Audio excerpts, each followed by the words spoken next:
Good morning, students. We will revise the rest of the topics.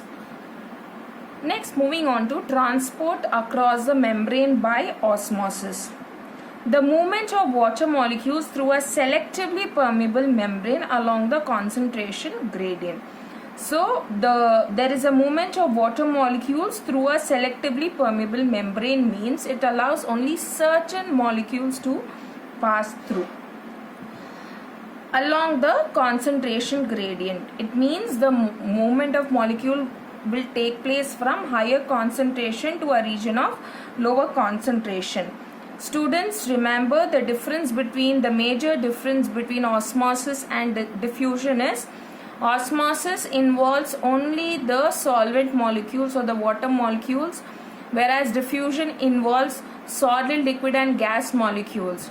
Diffusion, selectively permeable membrane is not required, whereas in osmosis it is required and it is present. Absorption of water by plant root is also an example of osmosis. The process of osmosis can be seen in a cell placed in a solution of different concentration. Here we are taking a plant cell and we are placing it in a beaker which has got hypotonic solution.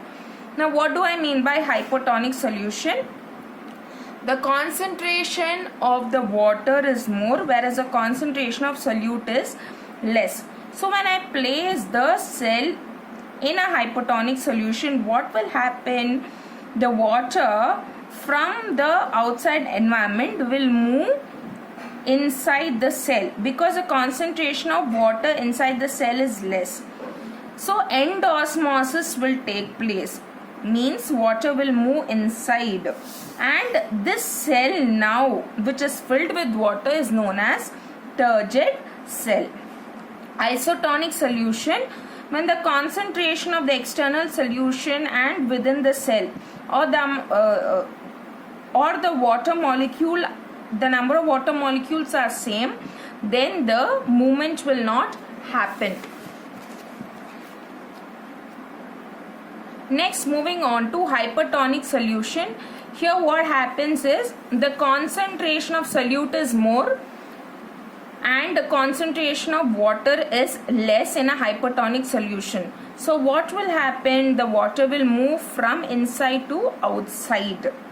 Now this is known as exosmosis and the cell is known as plasmolysed cell. Fluid mosaic model. Now plasma membrane plays a very important role in the cell as it carries out various important functions. To explain the structure of plasma membrane, several models were put forth and the popular one and widely accepted is fluid mosaic model. Now according to this, it has got the presence of phospholipid. These are phospholipid and there are integral protein, that means the proteins that are present throughout the entire length of the plasma membrane, and peripheral proteins are present which are present just outside the phospholipid. So it is made up of 52% protein and 40% lipid. And this model was put forth by Singer and Nicholson. So it is through these integral proteins the molecules can pass through the cell membrane and it is selectively permeable.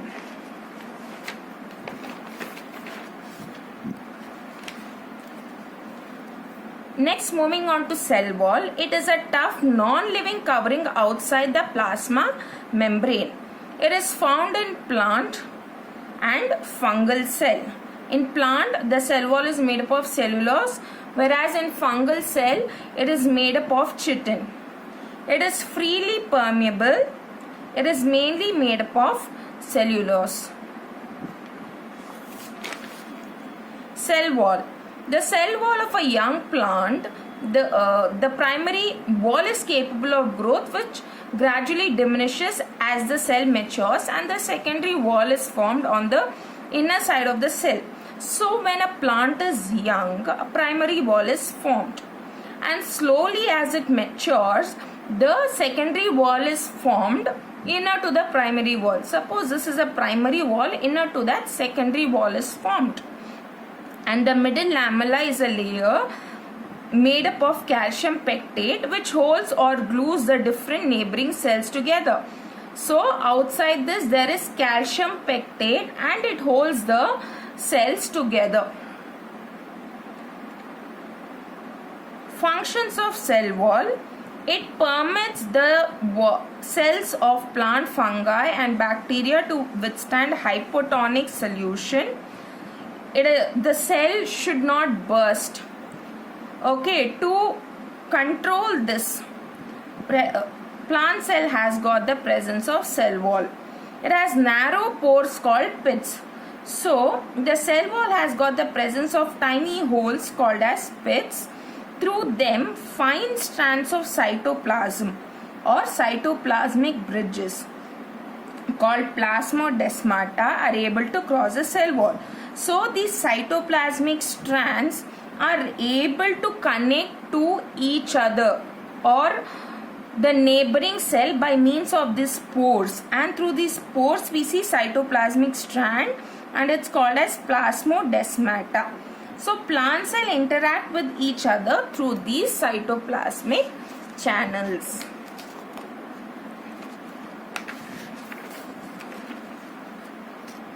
Next, moving on to nucleus. Nucleus has got the presence of a double membrane called as nuclear envelope, and it has got pores known as nuclear pores, by means of which exchange of material can take place between cytoplasm and the nucleus.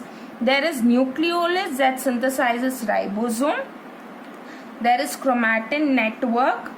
At the time of cell division, this chromatin is converted to chromosomes, and presence of nucleoplasm. And nuclear envelope is in continuation with the endoplasmic. Nuclear membrane or nuclear envelope is in continuation with the endoplasmic reticulum. Now chromatin is converted to chromosome at the time of cell division. Chromosome is in turn is made up of DNA and proteins. Proteins are also known as histones, and DNA has got the presence of genes or the codes or the information that determines the characteristic of an individual.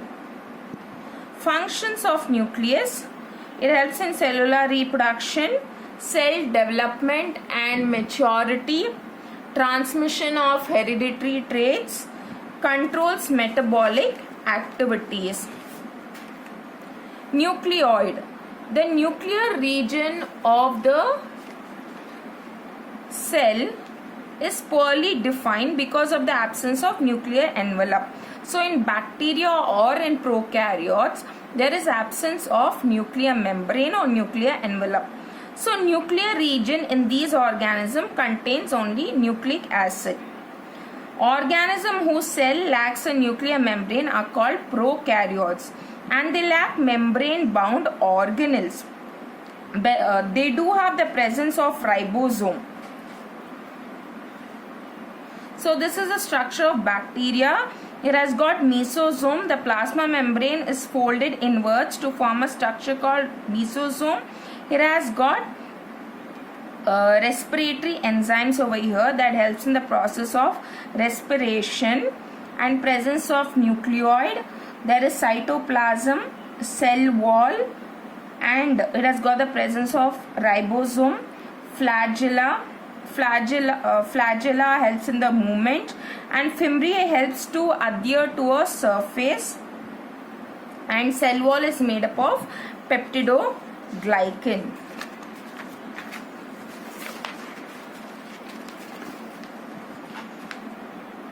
Cytoplasm: the large region of each cell enclosed by cell membrane is called cytoplasm.